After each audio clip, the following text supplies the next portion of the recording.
Kita berjumpa lagi dalam talk show interaktif Solusi SDM. Saya Aldi Susanto akan menghantarkan perbincangan kurang lebihnya sejam bersama teman-teman dari Magnet Solusi Integra, MSC Consulting, dan juga narasumber tamu pagi hari ini. Dan seperti biasa saya segera menyapa beliau-beliau yang hadir sebagai narasumber. Yang pertama saya menyapa mulai dari yang paling keren, Mas Zainal. Apa kabar, Zainal? Alhamdulillah sehat, Pak. Alhamdulillah. Semangat pagi, Pak ya. Selamat pagi, semangat pagi, betul. Kemudian juga ada partner kerja ya? Iya. Junjungan kita, Pak. Oh, junjungan kita loh. Bisa loh dia loh. Udah zaman sekarang kerja ada junjungan. Ya, makanya itu dijunjung-junjung terus. Bu Novi Angning Tiastuci, CEO dari MSC Consulting, apa kabar Ibu? Ya, Sehat? alhamdulillah sehat Mas Aldi. Sehat ya. Mas Aldi juga sehat ini. Iya, sehat, kita semua sehat, lahir batin sehat. Amin. Kayaknya curhat ini. Enggak sehat beneran kok. Enggak. Syukur gimana? Oke, dan menyenangkan juga, mudah-mudahan sehat dan bersemangat kayak kita yang sudah terbiasa untuk ngobrol-ngobrol di Selasa pagi. Ini mungkin harus dimatikan itu. Ya, sudah ya. Oke, baik. Ada, mudah-mudahan saya nggak salah sebut, koreksi kalau saya sebut nama, Mbak Alfiani Febrisa Rahmadita, yang lebih memilih untuk panggilan akrabnya adalah nama belakangnya Mbak Dita. Customer Success dari Talentlytica. Betul. Alhamdulillahnya betul, Pak. Alhamdulillahnya betul ya, berarti yang dikirim ke saya nggak salah. Mbak Dita, Talentlytica itu apa? Oke, jadi Talentlytica itu startup penyedia platform online assessment. Gitu. Jadi kita membantu para praktisi HR untuk mencari atau menemukan para talentnya di perusahaan. Gitu. Jadi ada mungkin kayak talent management terkait seperti itu, kemudian rekrutmen, assessment center dan lain sebagainya. Oke, berarti kalau ini partner ya? Iya, partner. Kalau saya pengguna jasa dari Talentlytica. Oke. Oh, kalau episode sebelumnya kan kompetitor ya? Oh, iya. Kompetitor sejenis. Sejenis, bukan kompetitor. Ya, oke. Jadi itu ya Talentlytica itu. Dan hari ini bersama MSC dan partnernya, ngomongnya beda. Kita akan membahas tentang WFA, bukan cuma WFO dan WFH, tapi kita diperkenalkan oleh Bu Novi dan teman-teman soal work from anywhere. Ini sudah banyak yang menerapkan ini. Seberapa relevan juga WFA ini, Bu Novi? Jadi kalau dari pengalaman saya ini kan sebenarnya munculnya yang paling banter itu ya setelah kemarin pandemi gitu kan Mas, Ya. gitu, setelah pandemi. Nah sekarang setelah pandemi berakhir ada beberapa perusahaan yang bisa menerapkan ini, tetapi ada juga menurut saya beberapa perusahaan memerlukan pertimbangan lebih lanjut kalau mau melakukan sistem kerja WFA ini gitu. Nah kayak yang di sebelah saya Talentlytica itu pro WFA. Ya, kita full WFA.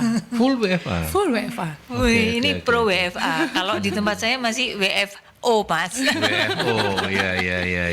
Gitu. Sama kayak saya juga ya. Iya, betul. Kayak masih WFO. Gitu. Jadi tadi menjawab pertanyaan Mas Aldi, beberapa pekerjaan yang terutama membutuhkan trust tinggi, terus butuh servis yang itu kayak misalnya di bisnis hospitality kayak gitu kan. Nah kayak gitu tuh kan enggak bisa Mas, enggak gampang gitu, enggak gampang. Betul. Meskipun misalnya kita bilang sekarang booking hotel sudah pakai aplikasi bisa macam-macam. Ketika datang ke hotel ada robot yang bisa kita ke resepsionisnya, nggak pakai resepsionis, cuman tadi di scan barcode-nya kita dapat kunci terus bisa masuk ke kamar dan sebagainya. Betul. Itu rasanya sih kan kalau ya untuk anak muda iya, tapi untuk beberapa generasi yang saat sekarang masih tersisa, waduh, tersisa kan customernya bukan anak muda semua ya, kayak gitu. Itu rasanya kok masih ini ya, nggak ada sentuhan personalnya, itu masih sulit kayak tapi gitu. Dari apa yang disampaikan oleh Bu Novi ini ngeri-ngeri sedap ya, artinya pada saatnya yang namanya WFA ini bisa 100% ya. bisa. Ketika generasi berganti, yang tadi bilang baby boomersnya yang udah hilang semua diganti anak-anak yang lebih umurannya kayak Mbak Dita, kayak Mas Jainal, nggak butuh yang kayak gitu-gitu, mungkin saja Bisa, ya. mayoritas lah Mas, mayoritas. Tapi menurut saya nggak bisa semuanya. Nggak mungkin 100% ya. 100%. Karena kan manusia ini pada dasarnya makhluk sosial yang Betul. butuh interaksi ya. Dan Iya, butuh beradaptasi juga. Butuh beradaptasi untuk apa Mbak Dita? Mungkin lebih ke sosialisasi terkait sistemnya, seperti tadi yang Bu Novi bilang bahwa ada sistem yang harus disesuaikan, gitu. Sosialisasi, kemudian beradaptasi dengan cara baru itu mungkin butuh proses yang panjang. Butuh proses ya. Iya. Panjang ini cukup panjang ya. Iya. Ya, cukup panjang, bukan cuma panjang doang. Mas Zainal mau menambahkan soal ini. Iya. Apakah Anda memang punya keinginan itu? Nggak cocok Silahkan ada di dikemukakan. MSI. Ya, tentunya kalau kita berbicara terkait work from anywhere itu kan kita harus ada beberapa hal yang perlu dipersiapkan Pak ya. Nah, terkait mungkin dari untuk nanti penetapan targetnya seperti apa, kemudian kesiapan dari perusahaannya itu seperti apa untuk memberikan target yang sudah ditentukan. Nah, untuk pencapaiannya seperti apa, pengelolaannya seperti apa. Nah, jadi kurang lebih resiko-resiko dan tantangan ini yang perlu kita persiapkan bagi setiap perusahaan untuk ketika mau menerapkan suatu sistem yang baru. Yang baru ya. Iya. Ya, itu tambahan dari Mas Jainal. Kalau dari Mbak Dita sendiri, seperti apa dengan pengalaman yang selama ini sejak awal berdiri sampai sekarang ya? Talenitika udah berapa tahun? Kita dari 2017. Udah relatif cukup lama ya, udah 5 tahunan ya, ini tahun kelima. Sejak awal memang sudah dikonsep oke lah kita bekerja dari mana aja boleh, yang penting ini gitu. Sebenarnya kita WFA-nya itu mulai dari awal pandemi sebenarnya, Pak. Oh, jadi berkah pandemi juga gitu ya? Iya, betul. Itu nggak tahu berkah atau gimana ya? Berkah. Berkah, iya. Jadi dimulai dari saat pandemi. Sebenarnya kita awalnya WFO. Oh, WFO biasa Iya, begitu. WFO biasa. Tapi karena kemarin harus berada di rumah, jadi kita WFA, semuanya WFH ya awalnya ya. Kemudian ternyata dengan WFA yang sekarang, kita ternyata masih produktif.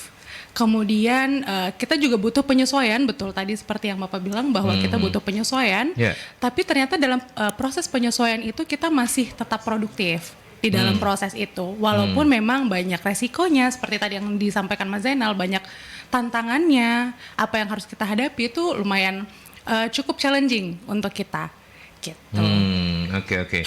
Tapi kalau kita bicara soal tadi Bu Novi juga meyakini bahwa WFA ini keniscayaan begitu ya.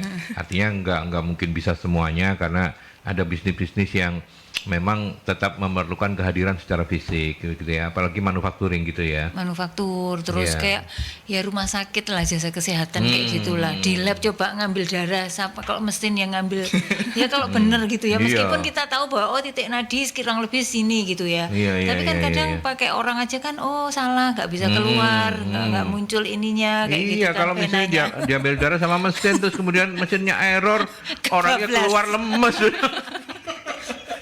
Imajinasinya tinggi Mas Adi. Loh iya harus begitu penyiar. Jadi ngawur-ngawur gimana gitu loh. Ya. Tapi sebenarnya apa tantangan dan resikonya kalau gitu Bu Novi? Mungkin ini penting untuk membuka cakrawala berpikir sahabat-sahabat Merkuri Iya. gitu ya, yang terinspirasi dengan Talenitika gitu. Oh iya ya, ternyata WFA itu bukan sesuatu yang tidak mungkin gitu. Tapi pastinya harus berhitung apa tantangan dan risikonya kalau Sebenarnya kalau bicara tantangan risiko itu kan sebelum kejadian, tetapi karena ini kita sudah kejadian dan kemudian kita bisa melihat beberapa perusahaan ternyata cukup efektif melakukan itu gitu. Tantangannya adalah itu tadi menyiapkan infrastrukturnya Mas. Karena kalau mau WFA itu kalau sistemnya tidak mendukung ya nggak bisa. Kalau Talenitika ini dia ini kan tadi jasa yang kayak tes psikologi, assessment yang online gitu loh Mas. Jadi ya udah wis once dia di setting ya sudah dia akan bisa jalan gitu kan Mas gitu. Jadi prosesnya lebih ke sana gitu kan. Nah, termasuk itu tadi karena ini saya tahu dan kenapa saya ini testimoni ya, testimoni kliennya. Testimoni langsung. Testimoni klien bahwa salah satu kenapa kami memilih produk Talent Analytica untuk dipakai di MSI adalah karena saya percaya, saya tahu founder-foundernya itu yang menciptakan alat tes psikologi online itu mereka memang orang yang expert di sana gitu Mas, sehingga kemudian kita menggunakan seperti itu. Nah, ini kan percaya karena saya percaya orang di balik layarnya ini mereka cukup istilahnya cukup genah gitu ya, cukup genah secara metodologi dan sebagainya mereka menciptakan ini, sehingga saya percaya gitu. Kalau enggak itu seperti halnya yang saya alami sekarang, klien-klien meskipun mereka minta assessment dan sebagainya, mereka mintanya masih sebagian ada yang minta offline. Mereka nggak percaya pakai sistem online kayak gitu. Nah, itu tadi itu ada tantangannya tadi satu infrastruktur. Ini kalau ini sudah jelas startup dan berbasis teknologi. Jadi secara infrastrukturnya lebih siap gitu kan. Terus tadi itu trust terhadap nanti output yang dihasilkan. Seperti itu. Jadi kalau saya karena saya tadi tahu backgroundnya sehingga saya trust dengan jasanya ini seperti itu. Nah, ini yang nggak bisa tergantikan Mas seperti itu. Terus kemudian tantangan yang lain sebenarnya yang mungkin bisa menjadi consideration adalah itu tadi cost efisiensi gitu karena dengan kita melakukan WFA itu kan memang akhirnya orang kerja dari rumah, tidak harus datang ke kantor. Kalau dulu mungkin juga sudah lama kita tahu bahwa office building dulu itu kalau perusahaan itu bisa sewa satu lantai, 2 lantai, sekarang sudah dikurangi gitu kan.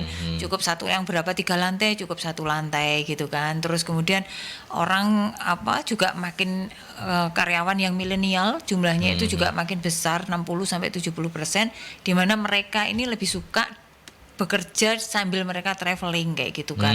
Nah, ini akhirnya kan memang sebenarnya ini peluang gitu ya. Jadi ada satu generasi, sekelompok orang yang mereka memang senang dengan cara kerja ini. Ya sudah nggak apa-apa. Ketika pekerjaannya memungkinkan, monggo itu bisa dipilih sebagai salah satu alternatif. Untuk tadi itu salah satu nanti juga efeknya ke cost reduction gitu Mas. Karena efeknya impactnya juga terhadap si karyawan itu juga mereka juga merasa enjoy. Tapi kembali lagi yang dihargai itu tadi pekerjaannya yang sesuai gitu Mas ya. Kalau nggak sesuai ya nggak bisa dipaksakan. Nggak bisa, betul ya. Kalau di Talent Analytica ada berapa orang Mbak Dita sampai hari ini? 54 orang. 54 orang. Iya, kita tersebar di beberapa daerah. Di beberapa bukan kota. cuma Surabaya ya? Iya, jadi Jakarta ada juga, sampai Jakarta? Justru pusatnya di Jakarta. Oh, pusatnya di Jakarta. Iya, jadi dari Sumatera, Kalimantan, juga kemudian Jawa, Sulawesi semua kita ada. Kalau yang di Surabaya sendiri, yang Mbak Dita dan teman-teman ada berapa di Surabaya? Kita di Surabaya ada berempat. Oh, cuman 4? Iya. Oh, makanya bisa WFA ya kan? Nggak mungkin ketemu gitu kan gampang. Di warkop mana? Oh, kok warkop nggak enak ya? Ke kafe mana gitu. Iya lah, makanya. Gitu. Kelihatan umurnya kalau kumpul jadi warkop gitu ya. Kalau yang sekarang baru Pak, working space. Oh ya, working space area gitu ya. Oh, berempat ya, cukup ya. Oke. Nah, pertanyaan mendasar dari yang disampaikan Bu Novi. Bu Novi pakai Talent Analytica juga karena kenal saya. Ketika Bu Novi ngomong ke saya, karena saya mungkin agak gaptek, nggak kenal siapa main behind-nya gitu, kan nggak gampang saya percaya ya Bu Novi ya. Nah, berarti membangun reputasinya seperti apa selama ini di Talent Analytica, Mbak? Membangun reputasinya. Oke, jadi alhamdulillahnya seperti tadi testimoni langsung dari Ibu Novi gitu ya, bahwa kita punya, jadi founder kita ada 2 orang. Yang pertama ada Pak Aswin, kemudian ada Mas Kitong. Mereka berdua adalah ekspertis di bidangnya masing-masing. Gitu. Kalau Pak Aswin memang khusus di bagian psikometrisian. Jadi mungkin para psikometris gitu tahu betul siapa beliau. Kemudian juga ada Pak Mas Kitong yang ekspertis di bidang teknologinya. Gitu. Jadi memang mereka membangun Talent Analytica ini khusus di bagian atau di bidang HR untuk menemukan para maestro-maestro di berbagai perusahaan seperti itu. Iya, iya. Bu Novi, kalau misalnya kayak belajar dari Talent Analytica lagi ya, selain soal reputasi dari main behind-nya gitu ya, itu yang menarik juga kan bagaimana mempromosikannya ya. Kalau promosi itu kan biasanya beberapa orang sih ya mungkin ya, terutama mungkin yang sebelum milenial gitu, lebih mudah diyakinkan ketika face to face ya, daripada mungkin kirimin ini promonya apa-apa. Nah, itu seperti apa solusinya gitu, mungkin Bu Novi bisa kasih solusi gitu.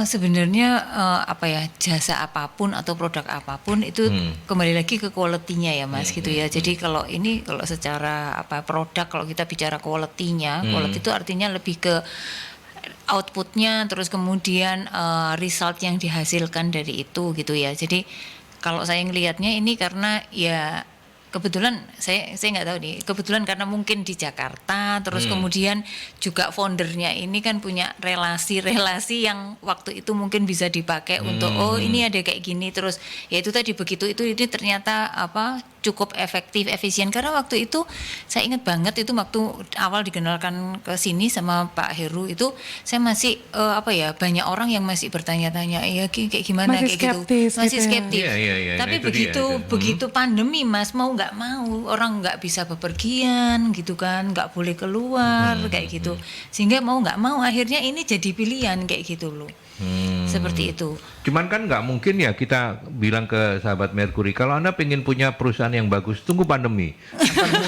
Pandeminya sudah selesai ya. Oh enggak, kan harus, makanya tunggu pandemi lagi itu kan enggak ya. Iya. Tapi ini artinya gini, mudah-mudahan tidak salah dipahami bahwa berkah dari pandemi Betul, tetapi iya. kan bukan cuma sekedar pandeminya, mereka punya produk yang bagus tadi Bu Novi Iya, bilang. iya. Itu kan yang membuat mereka lebih mudah mempromosikan meskipun mereka tidak harus face to face terus Betul. cara promosinya Iya. gitu Dan ya. ternyata banyak perusahaan juga yang bisa menggunakan atau online assessment itu karena bisa menjangkau lebih banyak kandidat misalnya. Kayak misalnya kalau misalnya kandidatnya cuma di satu daerah saja, mungkin agak sulit untuk dijangkau. Tapi kalau dari berbagai daerah kemudian tersebar di mana-mana, pilihan online assessment adalah pilihan yang tepat. mungkin. Iya, karena mereka Efektif ya, Mas. Iya, Lebih betul, efektif. betul. Sekali cereng gini itu mau mengumpulkan, apalagi kalau perusahaannya itu memang multinasional gitu ya, Betul, lebih betul. mudah Betul, lagi gitu ya. iya. Ya kementerian rekrutmen Atau itu,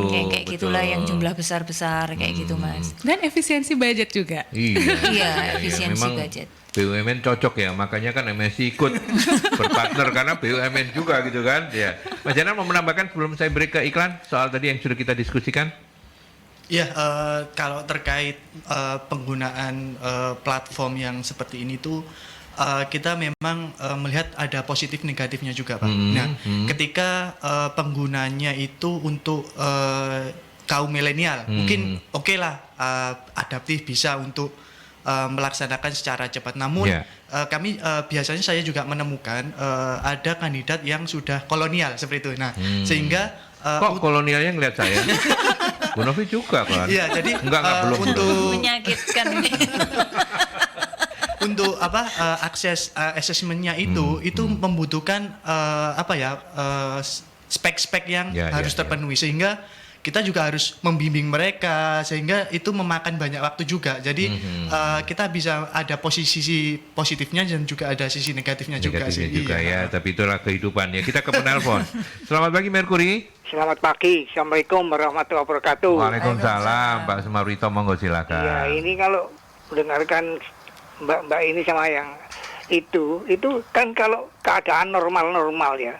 Sekarang ini kalau tadi, ini kalau sekarang ada pandemi itu, kalau dulunya itu pakai sewa gedung berapa tingkat gitu ya. Terus kalau ini bisa online itu cuma karek sak tingkat tok gitu ya. Gitu.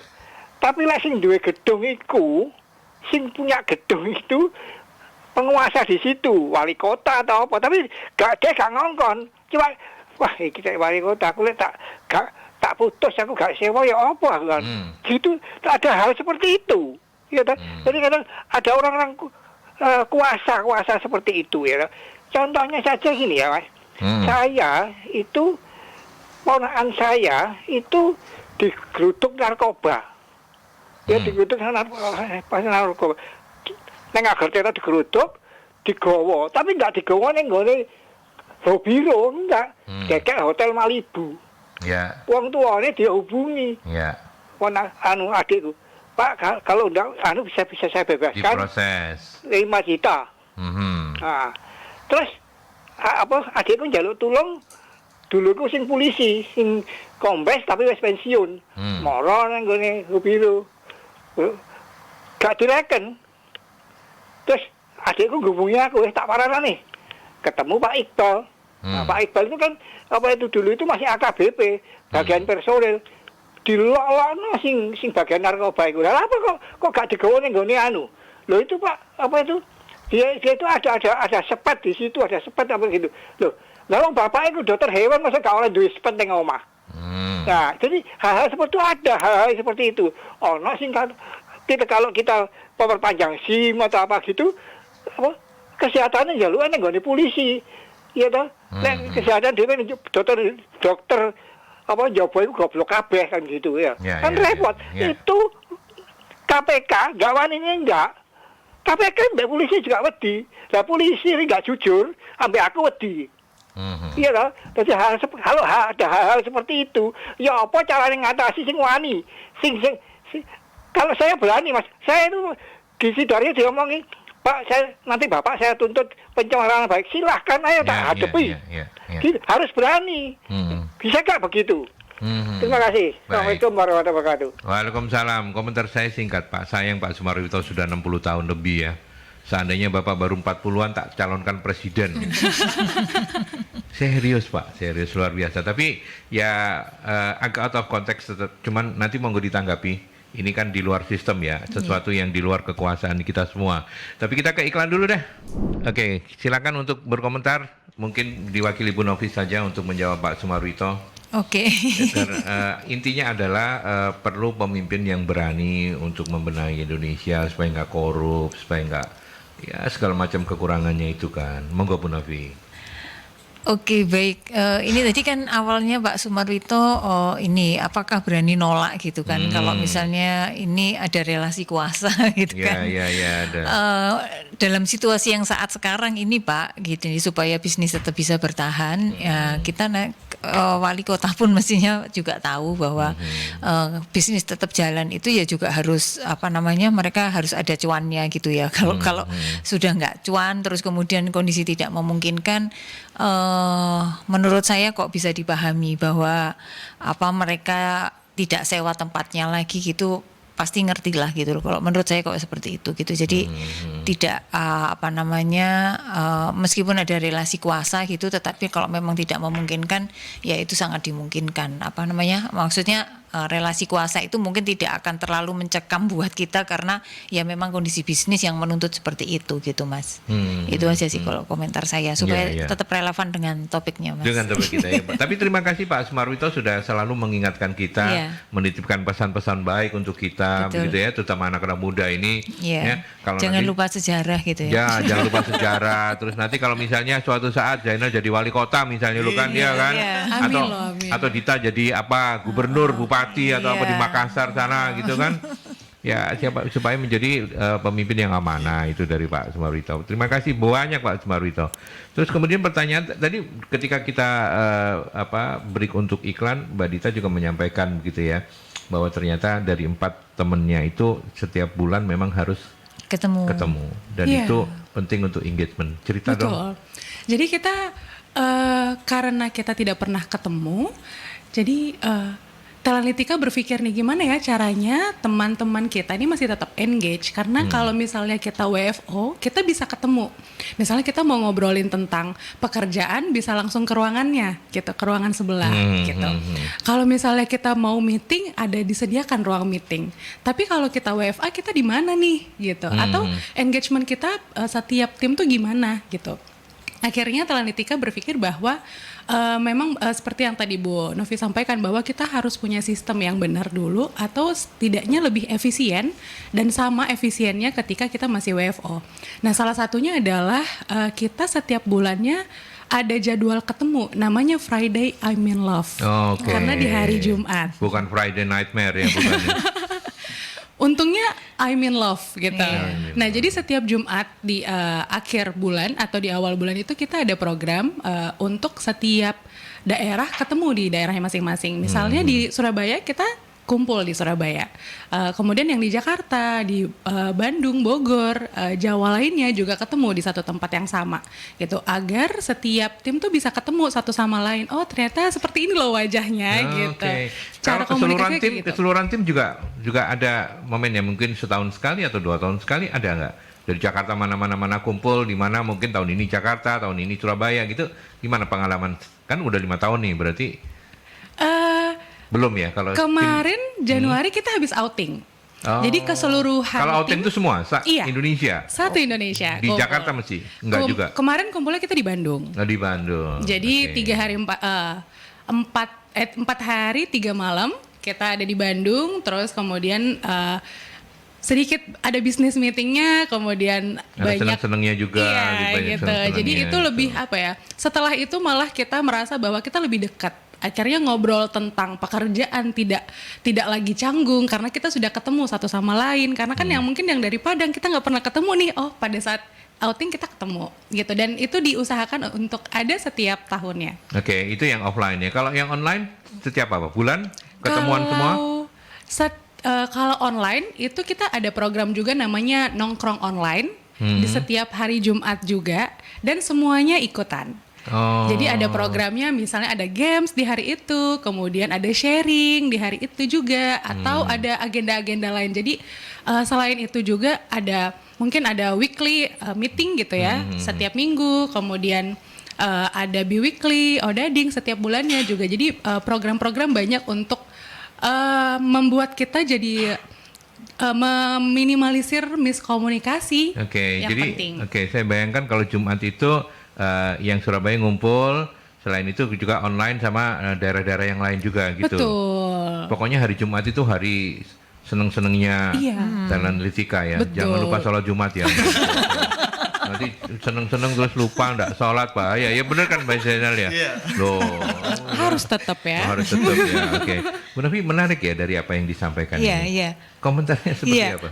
memang harus ada cara ya, Mas, pengganti kalau kita ketemu kita WFO gitu kan, itu kan setiap hari ketemu gitu Betul, kan, betul. interaksinya bisa langsung kayak gitu. Terus kemudian kita jadi ngerti istilahnya tuh kelakuannya masing-masing gitu Karakter ya. lah, Bu. Karakter Iya. Kok Bukti kelakuan- perilaku langsung gitu ya, Bu. Koyo kerengi rek kelakuanmu iku lho. bahasanya apa ya? Iya, iya, Langsung iya, ada iya. bukti perilakunya Bukti ya, Bu. perilakunya, bukti perilakunya kelihatan, baik yang nyenengin, tidak nyenengin gitu kan, itu bisa kelihatan. Nah, memang ini tadi harus diupayakan cara-cara yang kemudian membuat satu sama lain itu saling berinteraksi, karena kalau enggak kan itu tadi, karena mau nggak mau ketika kita bicara sebuah organisasi ini kan goalnya tetap goal perusahaan gitu ya. Betul. Harus ada teamwork Iya. seperti itu. Nah, kalau teamwork itu kan nggak mungkin tercapai kalau nggak ada engagement satu dengan yang lainnya gitu kan. Iya. Saling pengertian gitu, pemahaman satu dengan yang lainnya. Nah, proses-proses seperti ini memang harus dilakukan, Mas, sebagai penggantinya, karena kalau kita aja misalnya ya yang kerjanya offline tetapi kemudian kita tersebar di beberapa daerah. Ya. Itu pun kan juga ada meeting Betul. yang nasional, tahunan, Ya. mungkin evaluasi tiap 3 bulanan atau 1 semesteran seperti itu. Yang tujuannya itu tadi, kalau misalnya nih ada satu tim yang targetnya belum tercapai. Nah, gimana caranya? Nah, Ya. bagaimana kita melakukan coachingnya, kemudian mungkin perlu konseling, perlu pendekatan-pendekatan yang lainnya. Nah, itu kalau misalnya kita nggak pendekatan langsung, itu kan juga sulit. Nah, ini adalah salah satu cara. Ya.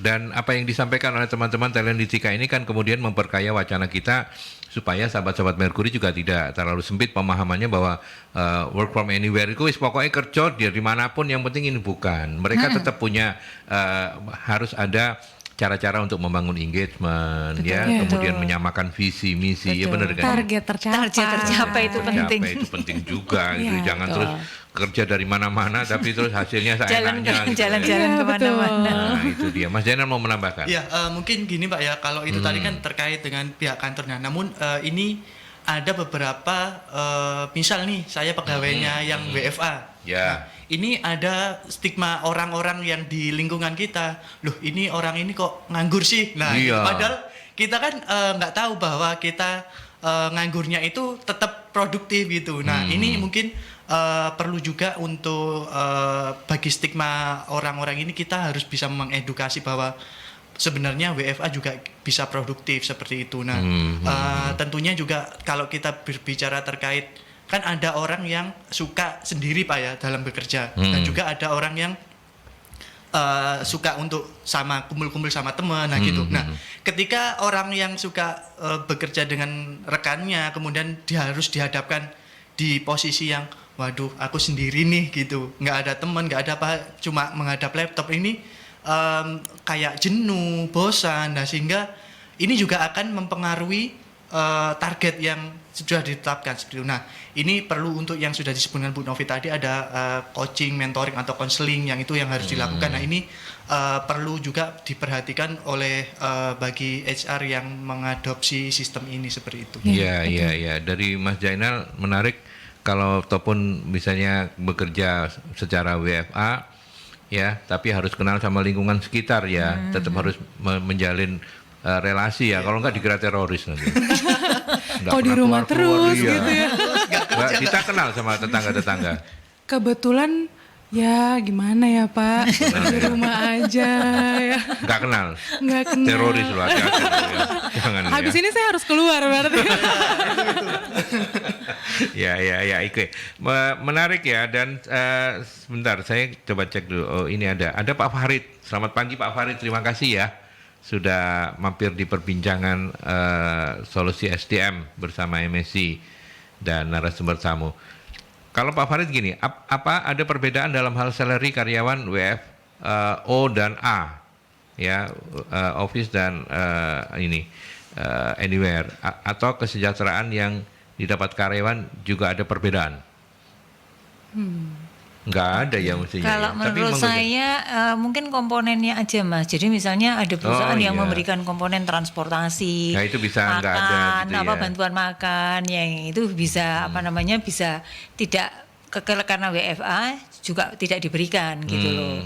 Tapi mungkin dalam bentuk yang lainnya. Yang lain. Dalam bentuk yang lainnya. Misalnya kan ini butuh ini nih pulsa apa namanya? Ya betul. Oh iya. Jadi subsidinya berbeda Subsidinya jadinya. berbeda. Iya, beda, Oh, kayak gitu. kurang lebihnya sama Pak Farid, cuman mungkin peruntukannya atau pos-posnya yang berbeda Iya. gitu ya. Betul. Kalau Mbak Dita gajinya cukup? Alhamdulillah cukup. Oh, ya, kalau belum ya minta Bu Novi. Minta tambahan Bu Novi ya. Kan partnernya. Iya. Oke, jadi kurang lebihnya itu. Mbak Dita mau menambahkan untuk Pak Farid? Iya, jadi kalau dibilang dari salary, pasti setiap perusahaan punya kebijakannya masing-masing. Tadi seperti yang ditambahkan oleh Bu Novi bahwa mungkin pos-posnya juga berbeda gitu ya Pak. Ya. Dan pasti juga kita menyamakan atau menyamaratakan dengan melihat dari rekan-rekan yang WFA kemudian WFO itu range-nya ada di mana sih sebenarnya gitu. Itu pasti ada penyesuaiannya seperti itu. Gitu. Jadi intinya sih sebenarnya kalau soal kesejahteraan kan balik-balik juga ke masing-masing perusahaan ya. Betul. Bu Novi, Mbak Dita, Kebijakannya ya. seperti apa? Iya. Saya nggak nanya Jainal karena sama kayak saya, itu kan nggak enak Jainal kalau minta enggak kan saya dikira ngadu-ngadu. Oke, kemudian ada Mbak Santi. Bagaimana kontrol yang harus diterapkan di WFA? Apakah lebih simpel? Nah, ini pasti saya menduga pasti pertanyaan ini akan muncul. Iya. Ya, betul. Saya kan Mbak Dita dulu Iya, ya. silakan. Silakan. Gimana Mbak Dita selama ini yang Bagaimana memaintain mungkin ya? iya memaintain? Oke, jadi seperti yang tadi kita sudah sampaikan bahwa kita butuh sistem untuk melihat produktivitas dan kinerja rekan-rekan semuanya pada saat WFA. Gimana sih caranya gitu untuk melihat oh ternyata nih kerja nih di rumah gitu kan. Nah, ada beberapa cara yang kita terapkan saat ini. Jadi di setiap hari, di awal hari dan di akhir hari kita ada namanya daily check-in dan daily check-out. Ya. Daily check-in adalah apa yang kita kerjakan di hari ini, gitu. Kemudian daily check-outnya apa yang sudah kita kerjakan. Jadi kita report di hari itu. Itu untuk melihat bahwa kita tetap masih bekerja dan apa yang kita kerjakan. Jadi para tim, kemudian tim leadernya juga paham terkait dengan load dari setiap timnya. Gitu. Kemudian juga di setiap minggu kita ada weekly meeting itu kita melihat seminggu ke belakang kita ada pekerjaan apa dan seminggu ke depan kita akan mengerjakan apa. Kemudian juga ada sprint planning dan retrospektif. Jadi sprint planning itu di 2 minggu ke depan kita akan mengerjakan apa, dan retros itu adalah apa sih yang efektif dari yang sudah kita kerjakan kemarin. Gitu. Jadi itu yang cara-cara seperti itu yang kita sedang bangun saat ini gitu. Kemudian ada biweekly juga meeting seperti itu, dan ada odading di setiap bulan. Jadi memang ada, kita lebih sering ketemunya seperti itu untuk melihat produktivitas, kemudian memaintain pekerjaan tiap timnya gitu. Seperti itu. Ya, oke. Mas Zainal mau menambahkan mungkin untuk soal kontrol ini. Ya, kalau untuk kontrol kan memang setiap perusahaan mempunyai kebijakan masing-masing. Namun di sini saya lebih ke caranya ya. Mungkin kalau sekarang kan ada yang namanya gamification. Nah, itu mungkin salah satu cara yang bisa dibuat untuk menambah kayak pelatihan. Itu di situ juga akan mencakup pengetahuan nanti sejauh apa sih, ada kuis-kuis seperti itu. Nah, kalau terkait ada di situ juga akan mencakup mainan. Mainan dalam arti itu gimana kita membangun konsep oleh sebuah bangunan atau apa seperti itu. Jadi gamification juga mungkin perlu untuk diberikan untuk cara-cara pengelolaannya seperti itu. Oke, baik. Kemudian saya lanjut ya untuk menyapa Mbak Dini. Selamat pagi Mbak Dini. Apakah semua bidang usaha atau perusahaan cocok menerapkan konsep work from anywhere? Perusahaan apa sih yang paling cocok? Tadi sudah sempat kita bahas, tapi mungkin belum spesifik. Saya minta Bu Novi, kalau yang paling cocok apa, dan pastinya nggak mungkin bisa diterapkan di semua ya. Betul. Jadi yang paling cocok yang berbasis teknologi, karena mereka secara sistem sudah siap ya. Jadi orang mau login kayak tadi itu, login udah ketahuan jam berapa dia ini misalnya, terus kemudian dia email semua, email keluar masuknya juga terdeteksi gitu kan. Terus kemudian dia menghubungi customer itu juga ada recordnya seperti itu kan. Jadi perusahaan-perusahaan yang berbasis teknologi itu lebih siap menurut saya seperti itu. Terus remote working itu untuk ya yang anak-anak sekarang itu, yang misalnya konten kreator yang kayak gitu-gitu Mas, yang videographer, terus yang animasi yang kayak gitu. Itu pokoknya kerjaan anak-anak sekarang itu loh Mas, kayak gitu. Bikin program komputer itu kan lebih ke output ya. Lebih ke output gitu. Bahkan MSI sendiri juga punya beberapa, kami mengatakannya menyebutnya sebagai associate, yang mereka juga work from anywhere. Mereka adalah tenaga-tenaga ahli yang mensupport pekerjaan MSI kayak gitu. Jadi mereka bukan karyawan tetapnya MSI, tetapi mereka adalah orang-orang yang expert di bidangnya, yang dia support pekerjaan MSI, sesekali ikut di dalam meeting mau online maupun offline. Tetapi kemudian pekerjaannya mereka kerjakan di tempat masing-masing. Ada tanpa yang harus ngantor ke kantornya harus, MSI betul gitu ya. Jadi ada yang itu bekerjanya di mana, di Kalimantan, rumahnya di Tulungagung. Jadi rumahnya dia Tulungagung, dia kerjanya di Kalimantan atau Sulawesi ya? Sulawesi. Sulawesi ya, di Sulawesi. Terus ikut proyeknya kita di Bali waktu itu, seperti itu. Jadi dia ngerjainnya, saya nggak tahu, wis pokoknya mau kerjain di awang-awang di mana pun mereka nggak apa-apa. Kita Padahal juga dia lo kerjanya di sini. kerjaan di sini ya. Sama saya sebelah Oh, cerita-ceritaan sama Mas Adi gitu ya. Iya, Terus iya. banyak juga, jadi misalnya tenaga ahli perkebunan gitu. Nah kita mengundang ketika pas meeting, tapi kemudian atas hasil meetingnya, observasinya, data-data, analisisnya mereka melakukannya sendiri dimanapun kayak gitu. Seperti itu. Jadi hanya mereka perlu ketemu dengan kita pada saat-saat ketika memang kita harus meeting dan ketemu bersama gitu Ya, Mas. itu perusahaan yang paling cocok untuk menerapkan WFA.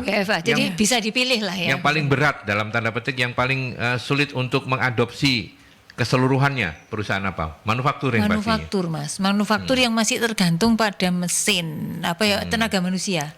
Tenaga manusia, misalnya kayak pabrik rokok yang linting, yang masih ada linting. Itu kan nggak bisa, mesin aja nggak bisa menggantikan lintingannya betul. Itu kan. Pabrik rokok aja punya yang linting sigaret, kretek, lintingan tangan sama mesin itu gitu kan. Ya. Itu pasti nggak mungkin. Ya kalau yang sudah ada sedikit teknologinya, mungkin jumlah orangnya saja yang lebih sedikit. Tenaga ahlinya yang sesekali datang kayak gitu kan. Itu kan dia bisa WFH atau misalnya berdasarkan report kayak gitu dia kemudian bisa menganalisa kerusakannya apa atau harus dilakukan apa kayak gitu bisa kan kayak gitu. Kayak dokter jarak jauh telemedicine itu kan bisa juga kan yang sekarang. Iya, sekarang banyak ya. Iya. Aplikasinya juga sudah ada. Iya. Kayak Halodoc itu kan juga Betul. menjawab itu gitu. Iya. Mbak Dita mau menambahkan Iya. soal perusahaan yang cocok nggak cocok atau gimana? Kalau perusahaan cocok nggak cocok itu adalah sebenarnya juga balik lagi bagaimana caranya kita beradaptasi dengan sistemnya gitu. Jadi kalau misalnya tadi seperti yang sudah disampaikan Bu Novi bahwa yang cocok adalah yang memiliki mungkin berbasis teknologi karena mungkin itu sudah ada sistemnya di situ. Gitu bisa kita lihat mungkin dari segi produktivitas, kemudian efisiensi dan lain sebagainya gitu yang bisa tetap produktif gitu. Nah, mungkin kurang lebih sama seperti Bu Novi sampaikan. Oke, gitu. Dan Jainal mau menambahkan? Cukup. Wah, boleh ngomong cukup, boleh kok. Tenang aja. Karena sudah terwakili Sudah semua terwakili jawabannya. semuanya, betul. Ya, kira-kira seperti itulah. Nah, pertanyaan yang menarik juga untuk ditanyakan adalah ketika kemudian kayak Talentika mengimplementasikan WFA gitu ya. Bagaimana kemudian dengan pelatihan-pelatihan untuk pengembangan kompetensi karyawan gitu ya. Gimana? Mereka dulu Iya, silakan. Ya, gimana ini- selama ini? Ini adalah challenge untuk rekan-rekan semuanya yang menerapkan WFA. Karena tadi seperti yang Bu Novi bilang, kita tidak bisa melihat bukti perilakunya. Jadi Iya. kita tidak bisa lumayan sulit untuk kita melihat bahwa ini nih yang harus dikembangkan dari individu ini atau ini yang mungkin kurang dan butuh concern lebih tinggi di situ karena kita tidak bisa melihat bukti perilakunya di bagian itu. Tapi yang kita bisa provide adalah rekan-rekan semuanya bisa mengambil pelatihan apapun yang menurut mereka menunjang pekerjaan mereka. Jadi kita memang ada posnya untuk membebaskan rekan-rekan semuanya mengambil pelatihan apapun yang menunjang produktivitas dalam Event itu bekerja. berbayar ya? Event Iya, itu berbayar? betul. Dan ditanggung oleh kantor perusahaan? Betul. Oke. Jadi mungkin kalau yang dibilang tadi pos-posnya berbeda. Nah, posnya ini adalah pos yang paling penting karena kita bisa improvement di bagian itu untuk menunjang kinerja kita pada saat bekerja seperti itu. Bu Novi ada tips tambahan untuk mungkin yang nggak sama persis dengan Talentika gitu. Bagaimana untuk pengembangan kalau menerapkan WFA? Tapi kan mereka tetap perlu dicas juga nih para karyawan ini supaya kompetensinya naik, terus produktivitasnya naik, monggo. Oke, kalau secara knowledge itu mereka banyak kursus online ya Mas ya kayak Udemy lah yang jenis itulah gitu. Jadi pakai modul-modul yang LMS kayak gitulah. Itu kan itu makin banyak ya. Itu bisa dipakai. Terus kemudian ya tadi itu kalau dari saya sih perusahaan harus menginisiasi program-program pelatihan yang itu tadi bukan hanya ke knowledge-nya gitu ya, tetapi juga tadi itu ada sedikit selingan-selingan supaya kemudian orang itu jadi tertarik kayak gitu. Jadi misalnya di dalam pelatihan yang memang dikoordinir meskipun online tapi dikoordinir gitu kan. Terus kemudian ada gamesnya itu melalui gamification kayak gitu. Jadi orang nggak jenuh lihat pelatihan yang cuman satu arah seperti itu.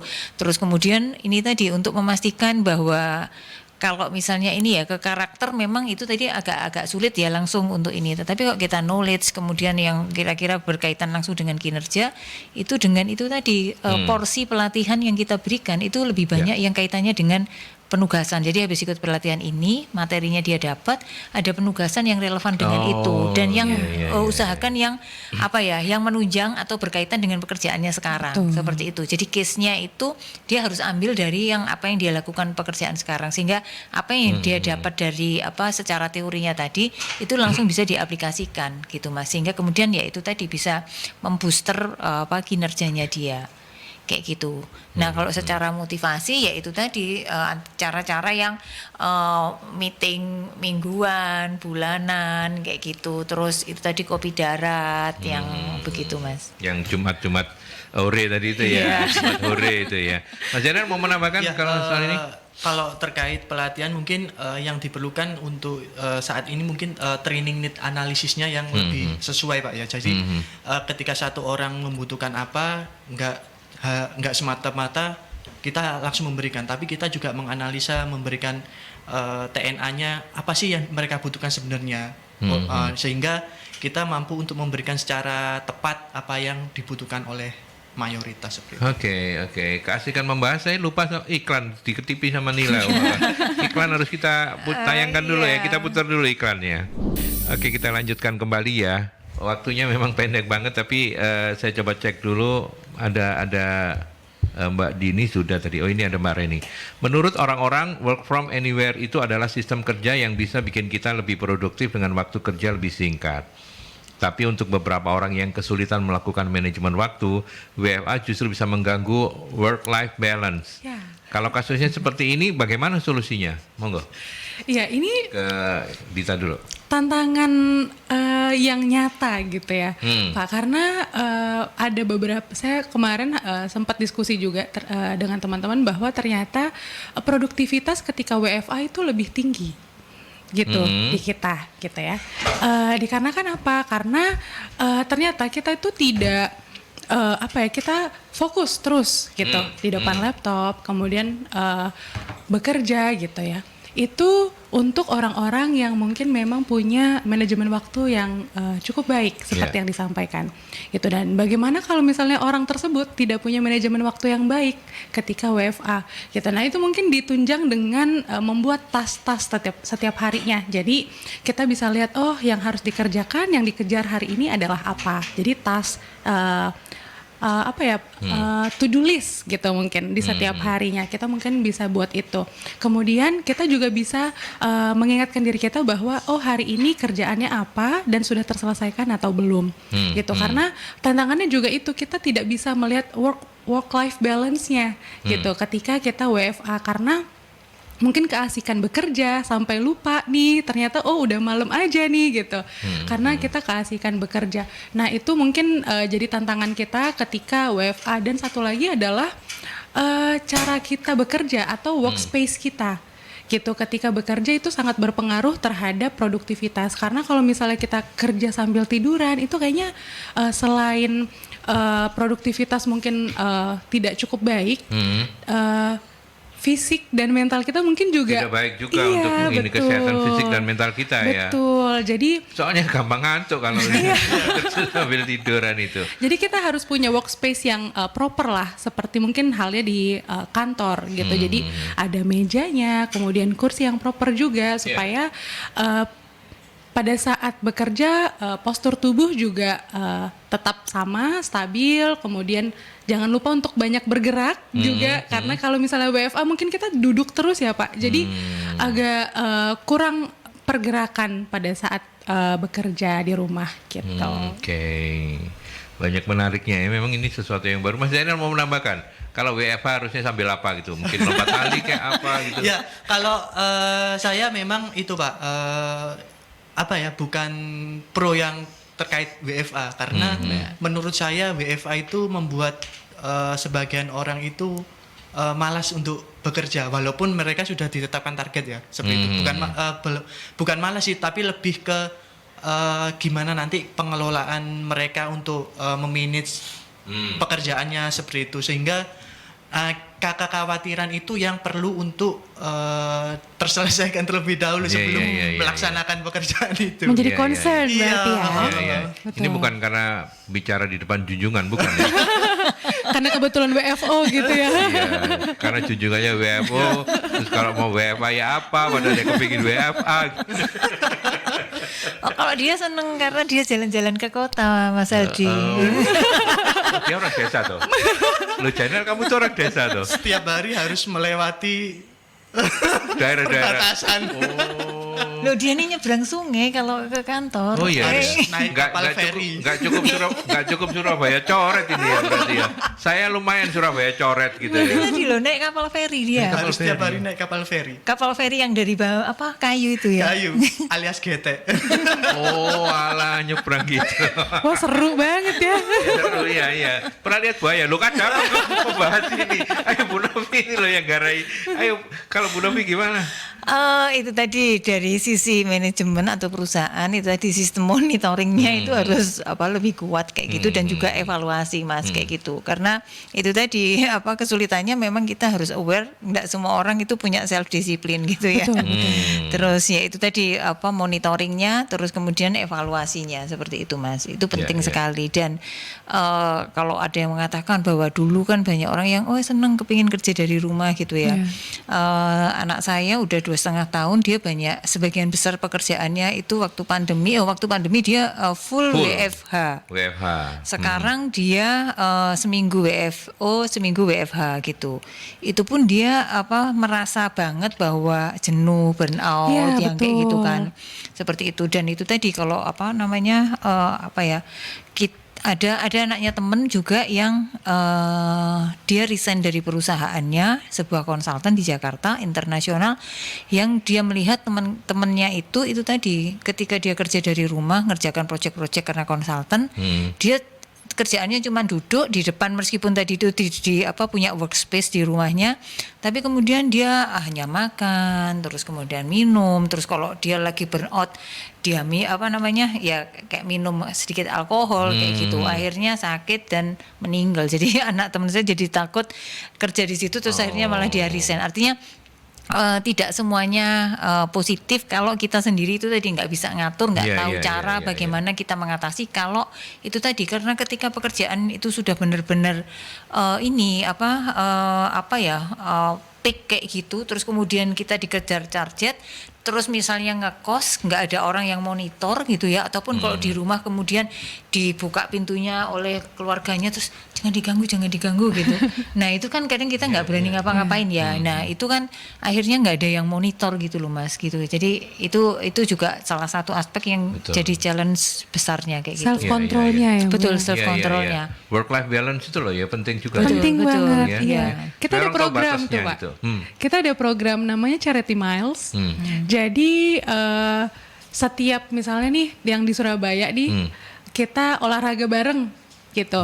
Berapa kita dimonitor sama salah satu aplikasi yang menunjang gitu.